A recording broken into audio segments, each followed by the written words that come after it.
Before there were people, before there were mountains, oceans, stars, or even sky, there was only the void.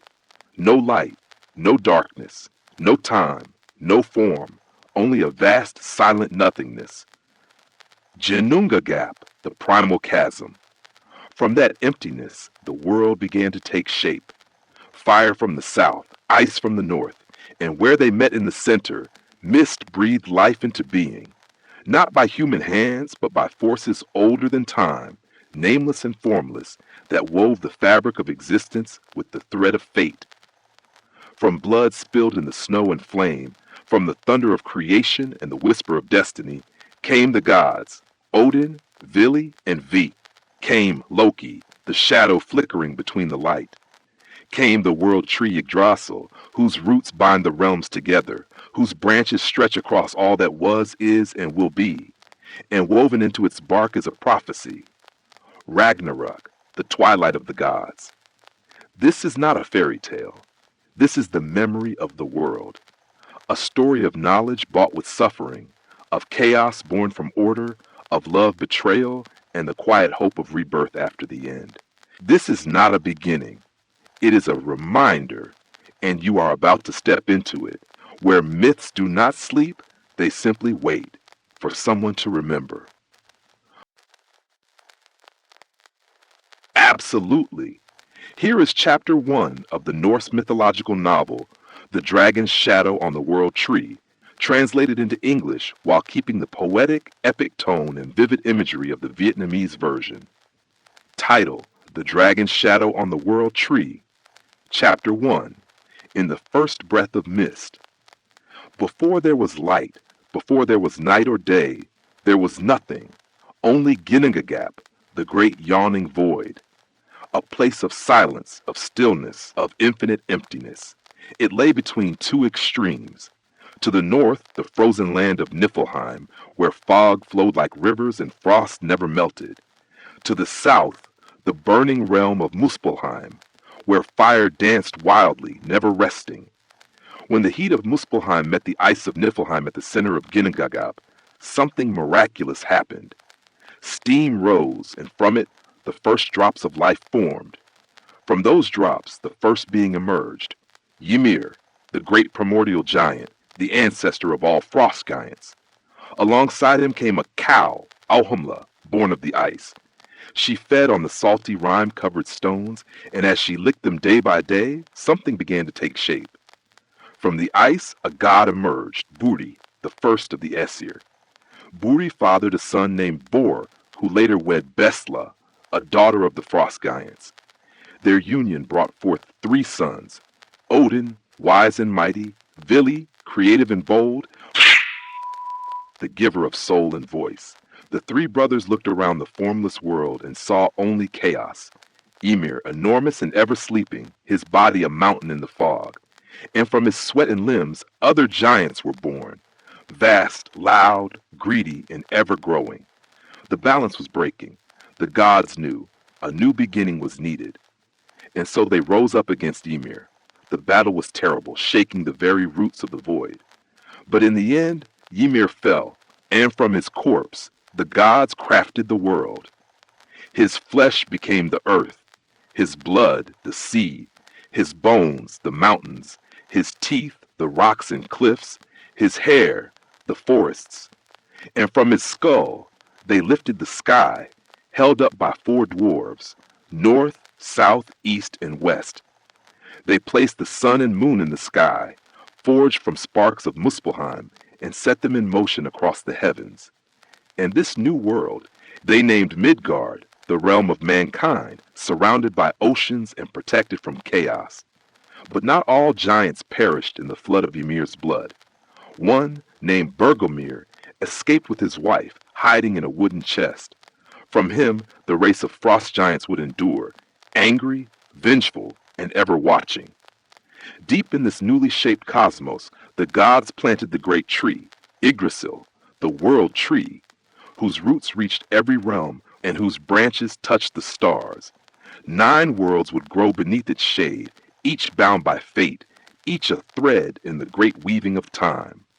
And somewhere far away where the mist had not yet lifted, Loki, a child not yet born, half shadow and half flame, waited, unseen. His arrival would shake the heavens.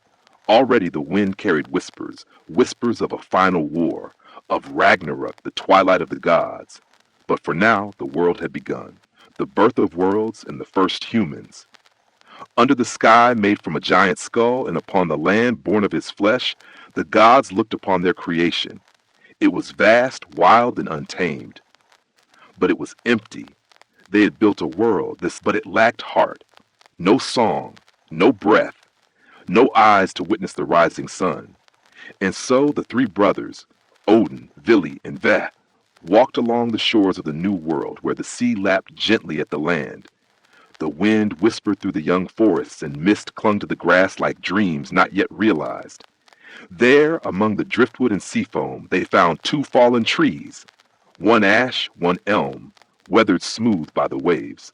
The gods looked upon the trees and saw potential. They knelt, they breathed, they gave. From Odin the trees received spirit, the soul, the breath of life. From Vili they received consciousness and will, the ability to think and feel.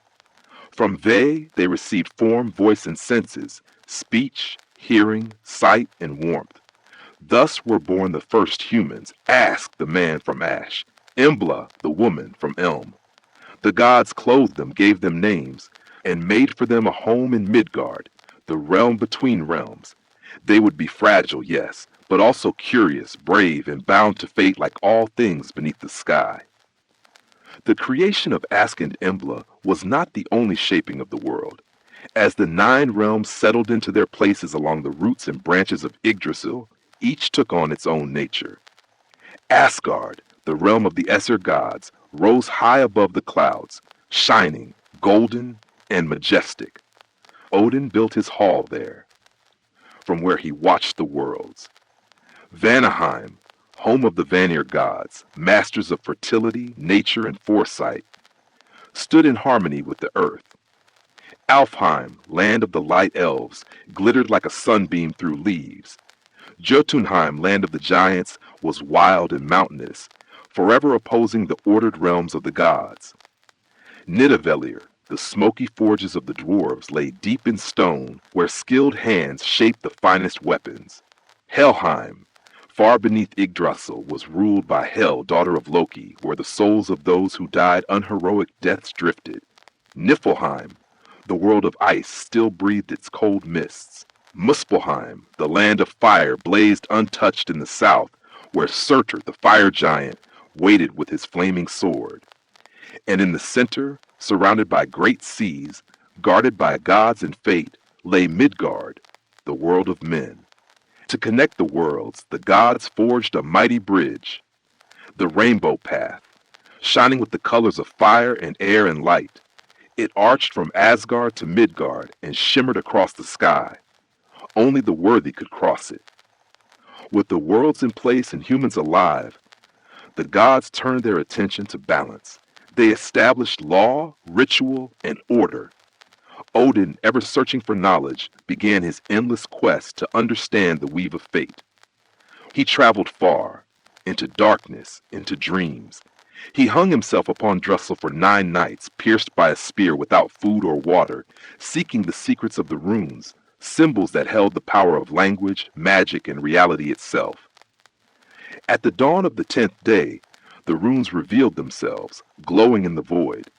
And Odin, changed and wiser, returned with their knowledge. He gave the runes to gods, to elves, to men, so their words would last, their songs would carry, and their magic would endure. But not all was still. From the far edges of the worlds, in the silent lands where shadows never sleep, stirrings began. Giants grew restless. Creatures of darkness crawled from cracks in stone. And in Asgard itself, a child with fire in his eyes and secrets in his smile walked freely among the gods. His name was Loki. In the halls of Asgard, where gold gleamed and laughter echoed, there lived a god who did not belong, and yet was always there. He walked beside Odin, fought beside Thor, drank with the gods, dined with the goddesses. He told the most vivid tales, made the children laugh, and could change his shape like a leaf turning in the wind. His name was Loki. No one knew quite what to make of him. He was not Aesir, though he sat among them. He was not entirely giant, though his blood came from Jotunheim. He was a creature of the in-between. Odin had once bound him by oath, making him a blood brother, and so Loki had a place among the gods. But his presence was always a little too quiet, his smile a little too wide. Loki was clever. He could speak in circles, confuse even the wisest seer, and disappear into smoke with a grin. He could shapeshift into a hawk, a salmon, a mare, a flea. No form could hold him longer than he allowed. And though he brought the gods gifts, he also brought them trouble, the gifts of Loki. There came a time when Loki, as he often did, angered Thor. To calm him and to save himself, Loki traveled to Nidavellir, the realm of the dwarves, mastersmiths and makers of wonders. There he begged and bargained and challenged the greatest craftsmen to forge gifts for the gods, gifts so magnificent that even Thor's fury would melt away. From the furnaces of the dwarves came Gungnir, Odin's spear that never missed its mark, Draupnir, the ring that spawned golden copies of itself every ninth night, Skidbladnir, a ship for Freyr that could sail any sea and be folded into a pouch, Sif's golden hair, spun from sunlight to replace what Loki had cruelly cut, and above all, Mjolnir, the hammer of Thor, short-handled because of Loki's meddling, but so powerful it could summon lightning and level mountains. And so the gods laughed again. Loki once more was forgiven. Such was his way, to fall, to weave a lie, to rise again in praise. The children of Loki. But Loki's mischief was not the whole of him. There was also his lineage and what it would mean for the worlds. Far from the golden halls and the dark edges of Jotunheim, Loki lay with the giantess Angerboda, whose heart was made of cold iron and whose gaze could crack stone. Together they bore 3 children, none of whom were like the others. One Fenrir, the great wolf, massive, with jaws that could bite the moon. His eyes burned with intelligence and wrath. 2. Jormungandr, the world's serpent, born so large that Odin cast him into the ocean. There he grew so long his coils encircled all of Midgard. 3. Hel, a daughter who was neither living nor dead, half her face beautiful, half rotting. Odin banished her to rule over Helheim, where she watched over souls who died without glory. The gods, seeing the omens, were afraid, and yet they did not kill the children. Instead, they scattered them, hiding them from fate, as if fate could ever be denied. The binding of Fenrir. But the wolf Fenrir could not be ignored. He grew too fast, too strong. None among gods or men could match him. Only Tyr, the god of war and justice, dared approach him without fear. The gods agreed. Fenrir had to be bound. They forged the strongest chains, yet he broke them all. Finally, they asked the dwarves to create Gleipnir, a magical ribbon made from impossible things. The sound of a cat's footfall, the beard of a woman, the breath of a fish, the roots of a mountain, the sinews of a bear, the spit of a bird.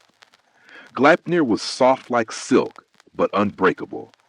When the gods asked Fenrir to try it on, he grew suspicious. He agreed to wear the ribbon, only if one god would place a hand in his mouth as a sign of good faith.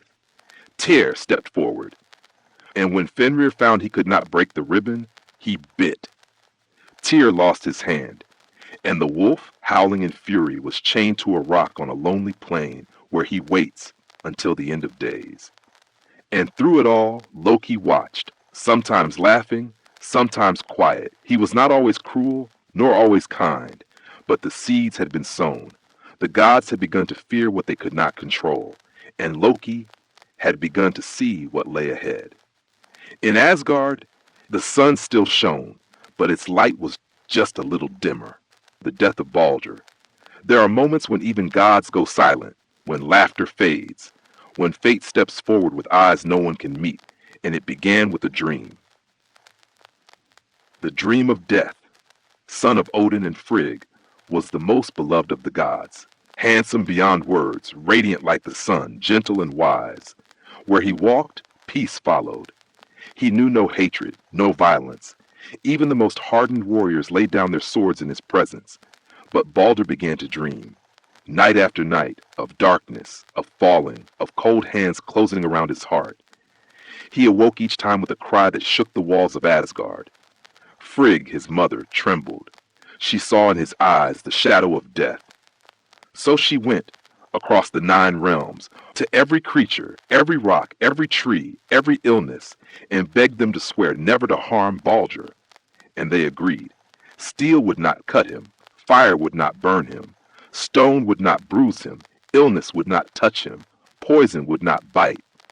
All of creation loved Baldr too much to see him suffer, and so the gods, relieved, turned fear into sport. They gathered in the great hall of Gladsheim and threw spears, stones, axes, and flames at Baldr. Each one bounced away harmless, and they laughed with joy, as only those who believe sorrow cannot find them. But not everyone laughed. The mistletoe and the blind god. Loki watched from the shadows, his eyes cold, his smile thin. He saw what others did not, that Frigg, in her haste, had overlooked one thing. She had passed by a tiny plant growing in the shade outside Valhalla, a mistletoe, too small, too young, too harmless, she thought. Loki did not forget it. He plucked the mistletoe, shaped it into a slender dart, and walked quietly to the edge of the game. There stood Höður, Baldr's blind brother. He stood apart, sorrowful, unable to join the play. Loki came to him and whispered gently, "Why do you not honor your brother with the others?" "I cannot see," Höður replied, "and I have no weapon." Loki smiled and pressed the dart into Höður's hand. "I will guide your aim." And so Höður threw, straight and true. The mistletoe flew like a whisper. It struck Baldr in the heart, and the world stopped. Baldr fell without a sound, eyes wide, unblinking. His golden light dimmed, then faded. The gods stood frozen. Their laughter turned to silence. Their joy turned to horror, for death had come, and it had found the one they believed untouchable. The weeping of the worlds, they wrapped Baldr's body in fine cloth. Odin wept, Frigg wept, Thor, whose hammer had shaken mountains, wept. The gods built the greatest pyre the world had ever seen on his ship Hringhorni, which they set aflame and pushed into the sea. All the 9 realms wept, even the stones cried, even the skies dimmed. And Odin knew the world had crossed a line, a bargain with hell. But Frigg had not given up. She sent Hermod, a swift and silent god, to ride to Helheim to plead for Baldr's return. He rode for 9 nights through darkness until he came to Hel, Loki's daughter, who ruled the realm of the dead. There he saw Baldr, pale but unhurt, seated quietly in the halls of Hel. Hel spoke. "If all things weep for Baldr, he may return, but if even one creature refuses, he will stay." The gods sent messengers through the worlds, and all wept, trees, birds, giants, dwarves, all but one. In a cave far from the sun lived a crone named Thok. When asked to weep, she said coldly, "Let Hel keep what is hers. I will not shed a tear." The gods suspected the truth. Thok was Loki in disguise. Baldr would not return. Death had claimed him, and it would not let go. The chains await. Odin said nothing, but in his raven's eyes he saw a fire rising. The gods turned their gaze toward Loki, and Loki smiled, still charming, still clever, but no longer trusted. The golden age of Asgard was ending. The death of Baldr had cracked the foundation of the world. Ragnarok was no longer a distant prophecy. It had begun, and somewhere far away, Fenrir stirred in his chains. Jormungandr shifted in the deep. Hel watched with quiet patience, and Loki, laughing softly to himself, waited. Chapter 5. The Binding of Loki. In the golden halls where laughter once echoed, silence now lingered. Baldr was gone. Hope had withered. And though the world still turned, it did so under the weight of sorrow. The gods whispered of Tuk, the old crone who refused to weep, who had doomed Baldr to the realm of the dead. They whispered, and then they knew. Loki, The name passed from god to god like a crack running through stone, and they remembered his smile, his eyes, his silence at the funeral fire. The time for riddles was over. The gods would have justice.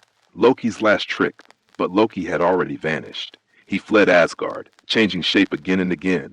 Hawk, salmon, old man, mare. He wandered across Midgard, through forests and fjords, hiding in mountains, beneath stones, in the deep shadows between words. For a time he found safety. He built a hut upon a high peak, away from the gaze of Odin.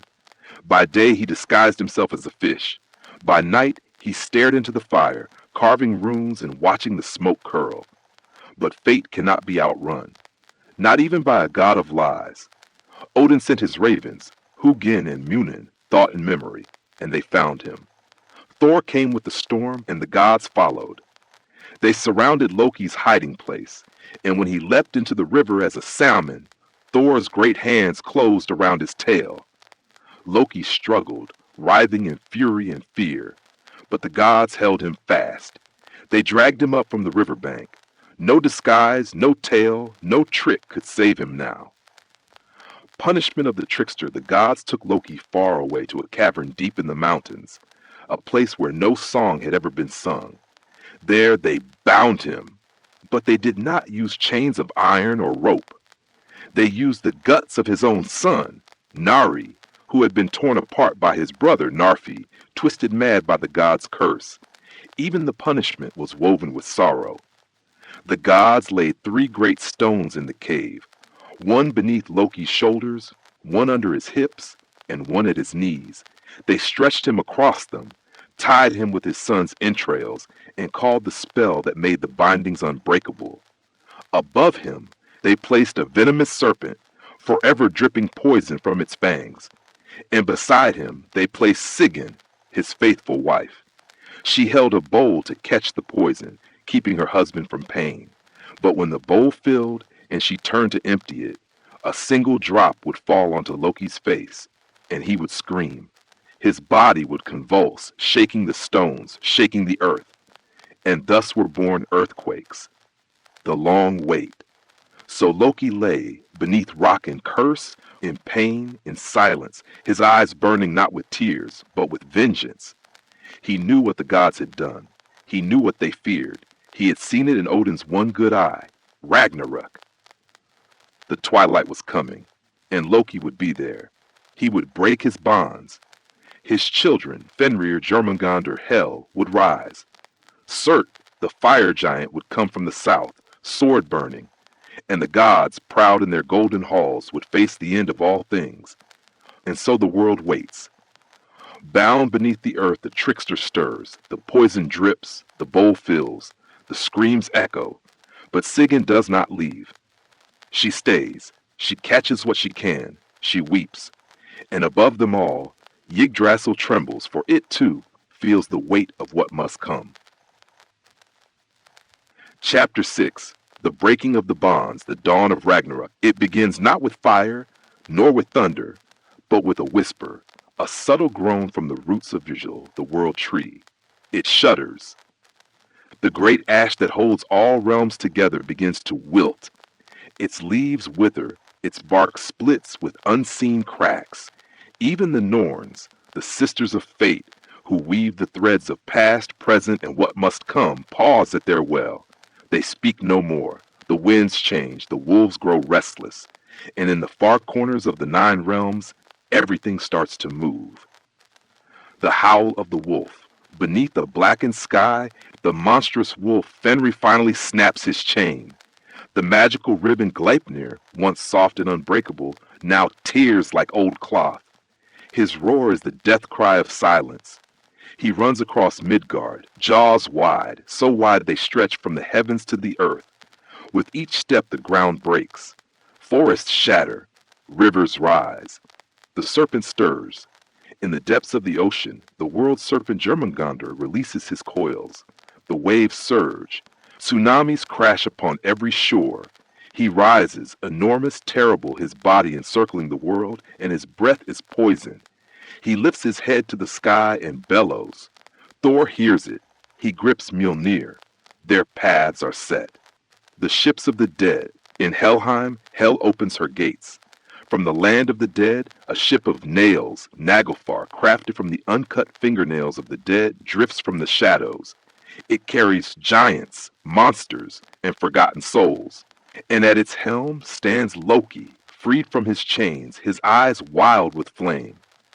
Beside him, Surt, the fire giant, marches from Muspelheim, his sword brighter than the sun. He will be the one to bring fire to the worlds. He will end what the gods began. The great battle begins. In Asgard, the gods prepare. Odin rides forth on Sleipnir, his eight-legged steed. He wears a golden helm and holds Gungnir, the spear that never misses.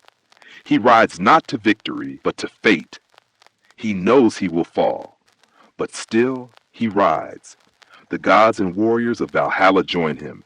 They roar as one and march toward the plains of Vigrid, the battlefield foretold in prophecy. There they meet the armies of chaos, gods, giants, monsters, dead men and beasts. The sky cracks open. Bifrost, the rainbow bridge, shatters beneath the weight of those crossing it. The sun and moon are devoured by Skell and Heidi, the wolf brothers, and darkness settles. The final duels. In the heart of the battle, Odin faces Fenrir. They clash like thunder, but the wolf swallows the Allfather whole. For a moment all seems lost, until Vidar, Odin's silent son, steps forth. With one foot in the wolf's jaw and a sword in hand, he tears Fenrir apart. Thor meets Jormungandr. He strikes with Mjolnir again and again. Lightning splits the sky. Finally, he lands the killing blow. But the serpent's venom has already filled the air. Thor walks 9 steps, then falls dead beside his foe. Freyr duels Surt with antlers of gold, but without his sword which he gave long ago, Freyr is struck down in fire. Loki faces Heimdall, guardian of the gods. They kill each other simultaneously, their bodies falling side by side as fate smiles, cold and distant. The end of all things. At last, Surt lifts his flaming sword high. He sets the world ablaze. The realms burn. Yggdrasil shudders a final time. The oceans boil. The mountains fall. Everything is consumed. The worlds sink into the sea, and the darkness is total. But this is not the end. From the ashes, something stir new dawn. The earth rises, green again. Rivers flow. The sky clears. 2 humans, Leif and Leifthasir, emerge from the shelter of Hodmir's wood. They are alive. They will begin again. Some gods return. Baldr, shining and kind, walks once more. Herther, his brother, walks beside him. They build a new hall where sorrow has no place. The sun has a daughter, and she rises, warm and golden. And high above them all, Yggdrasil lives again. When the fire is gone, and the gods have passed into song, there remains only stillness. The sky is soft. The wind hums gently through green leaves. The new sun rises, not in triumph, but in peace. All that was, glory, grief, war, wonder, now rests in the deep earth. The halls of Asgard are no more, but their stories remain. The tree Yggdrasil stands once again, not because the past was undone, but because the past was lived. In its roots lie ashes. In its branches, hope. The world was not saved, it was reborn. There are no more gods with lightning in their hands.